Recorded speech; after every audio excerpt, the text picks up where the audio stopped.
د ولسمشر د ځانګړي لارښوونې له مخې د ننګرهار وروستي امنیتي او سیاسي وضعیت د ارزونې په موخه د امنیت شورا لومړي مرستیال سلیمان کاکړ په مشرۍ یو ګډ پلاوي ننګرهار ته په راتګ سره څېړنې پیل کړې چې په ترڅ کې به د ننګرهار والي، امنیتي ادارو مسؤلینو، علما کرامو، ځوانانو او مدني ټولنو سره جلا ناستې ترسره شي. په یاد پلاوي کې د امنیت شورا لومړی مرستیال سلیمان کاکړ، د ملي دفاع وزارت د کشف معین هلال الدین هلال، د سیمه ییزو ارګانونو خپلواکي ادارې معین عبدالمالک صدیقي، د ملي امنیت عمومي ریاست د مشورتي بورډ رئیس تورن جنرال عمر عزیزي، د امنیت شورا د سیاسي چارو رئیس داود لغمانی او د کورنۍ چارو وزارت د پالیسۍ معین مسعود احمد عزیزي شتون لري. د امنیت شورا لومړي مرستیال او د راغلي پلاوي مشر سلیمان کاکړ وویل چې ننګرهار ته د راتګ موخه د امنیتي او سیاسي وضعیت ارزول او هم به د دې سفر په ترڅ کې دیني عالمانو، قومي مخورو او نورو بیلابیلو بنسټونو سره ناستې وکړي. یاد پلاوي د خپل سفر پر مهال لومړی سلاکار وزیر او ننګرهار والي محمد ګلاب منګل او په دې ولایت کې د امنیتي ارګانونو له مسؤلینو سره د تلې په 15مه د جلال آباد په شاهي ماڼۍ کې ناسته وکړه. په دغه ناسته کې سلاکار وزیر او ننګرهار والي محمد ګلاب منګل راغلي ګډ پلاوي ته د دې ولایت په وروستي امنیتي او سیاسي وضعیت هررخیز معلومات وړاندې کړل.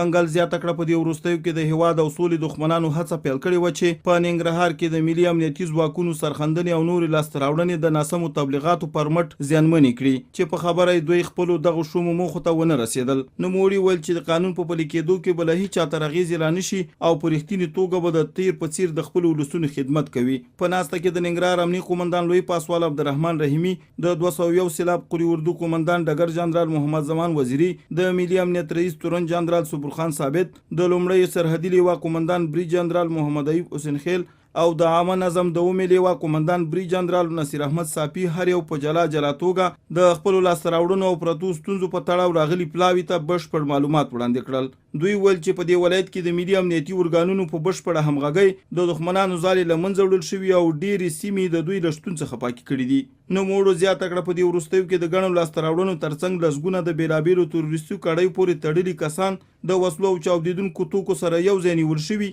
او د قانون منګولو ته سپارل شوي دي.